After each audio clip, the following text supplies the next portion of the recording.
You need these cordless electric scissors if you make a lot of large, low detail cardboard creations, or if you work with a lot of fabrics or thin plastics in your projects. Plus, if you have a lot of discarded crafting materials or simply items that need to be recycled, this is a great tool to quickly break them down into smaller pieces. These cordless electric rotary scissors from TaskStar are a great tool for all of that, but there are some pros and cons that you need to be aware of, and some special things that I want to draw your attention to if you're going to be using them on cardboard. Now, these are a rotary cutter, which means that they have this spinning blade on the inside that pulls you along when you cut. There is such a thing as electric scissors, and what those do are they have a pair of shears, like little blades that vibrate up and down to cut it like a pair of scissors, like more like regular scissors. Where on the other hand, these have a little pinch right here that's also sort of self-sharpens the blade. It pinches between the blade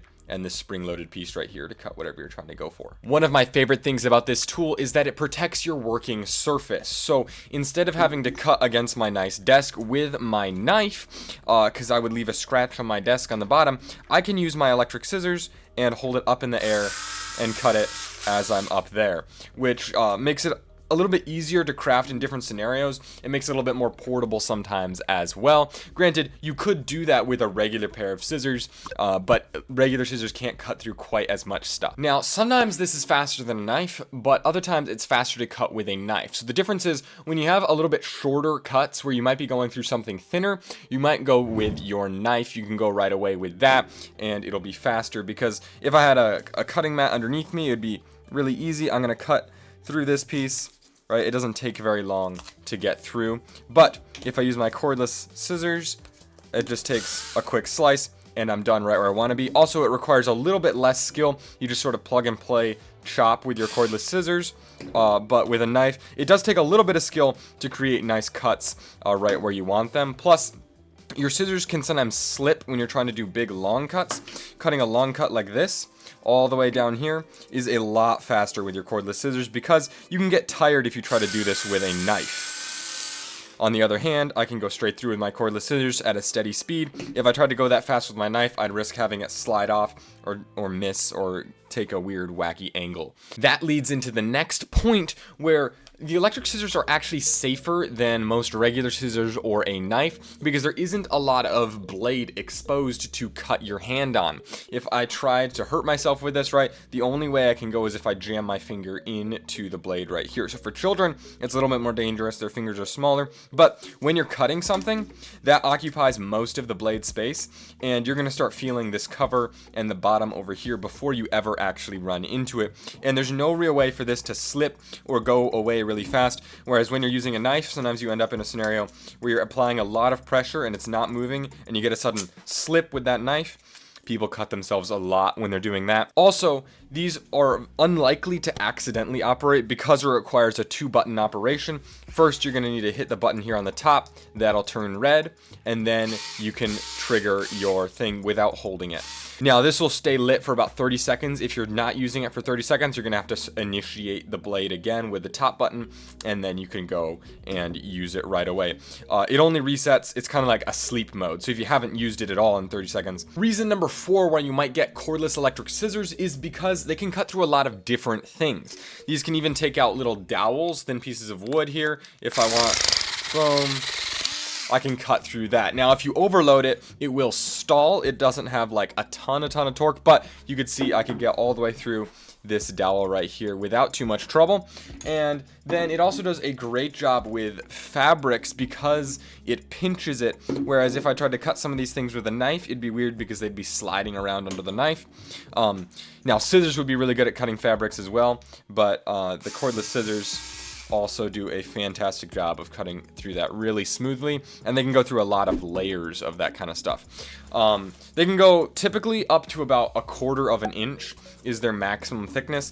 This is some double layer cardboard, and it's definitely going to be a challenge for the rotary scissors because it barely lets that gap be open. So I'm running into the sharpener at the bottom a little bit. However, going through cardboard this thick typically takes multiple passes with a knife, whereas with the electric scissors, I can go in one pass. It's just a little bit tight inside of there. You can't go much thicker than that. Like I said, plastics are also another option. This is a really thin plastic, but you could go a little bit thicker than this if you're doing like vinyl stuff too. That's always a possibility. It can cut through that as well. Of course, you can cut through paper. You can cut through carpet, but I haven't personally tried that out. And basically, think about it. It's the kind of thing that you would typically use like heavy duty shears or scissors for, except because it's powered, you don't have to constantly be cranking on those, and it can do really long cuts that would be a little bit more difficult if you had two scissor blades going into it. When it comes to build quality, this tool is pretty solid. It was made in China, but it comes with a nice USB-C port on the bottom, which I appreciate. When you plug that in, you'll get your little indicator light that lights up to tell you if it was charged. All of this yellow around the grip area is rubberized and stuck on pretty well. It's not, I don't see any like flaking off of it. And the trigger is not rubberized, but it feels fairly solid, although it is a little bit clicky, which is a little odd to me. Seems like sort of like a cheap button underneath there, but it still feels solid and fine enough. It came with this interesting bag to carry it in instead of like an actual case, which isn't a big deal to me because I don't really feel like I need to keep a tool like this inside of a case.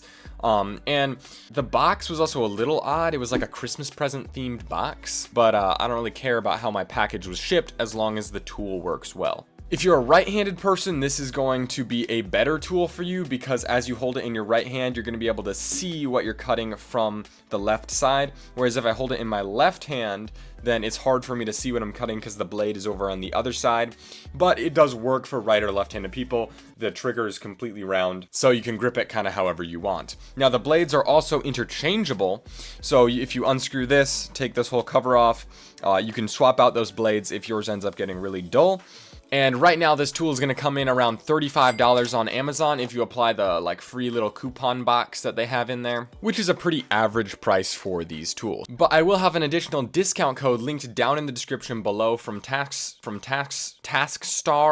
So you might be able to get a little additional money off there. Plus, there's always links and other helpful resources down there for you, including a guide to the tools that you need to get started crafting with cardboard that you can pick up for free in the description below. Plus, stick around to the end of the video where I will share with you the best tools for cutting cardboard that are not powered, so you'll learn when to use your scissors, when to use your knife, when to use your mini knife, and what the strengths and weaknesses of all those are. But hey, my name's Eli and this is Maker Brain, and if you're getting value out of this video, I would be really honored if you took the time to hit the like button down below and leave a comment if you want. Let me know what power tools you use the most when you're crafting. But thank you so much for watching. I know there's a lot of other things you could be watching right now. You chose to watch this. I really appreciate you. Thank you. But now it's time for the dark side of these electric scissors. Every tool has some drawbacks, and so the first one here is that it does struggle with thicker stuff. So if you get too many things that don't fit inside the cutter here, it's going to sort of slow down, or the housing on the back sometimes will snag on the edge of your cardboard or your whatever you're cutting and make it hard to get over that first little area where you got to get the whole blade in there. It also can't really curve around thick things, so because this whole metal piece down here is so long, that entire area is inside of whatever you're cutting. So if you have a thick item, you can't like bend the entire thing sideways. Now if you're cutting something thin like paper or cloth, you can curve just fine. However, that does sort of bring around an advantage, is that when you're cutting thick stuff, you're almost guaranteed to cut at least a mostly straight line because it's almost impossible to curve. Also, with the way these are designed, it's almost impossible to cut a hole in something because you can't really like punch into it. You'd have to use your scissors and then like cut out after like making a hole in it with scissors or knife.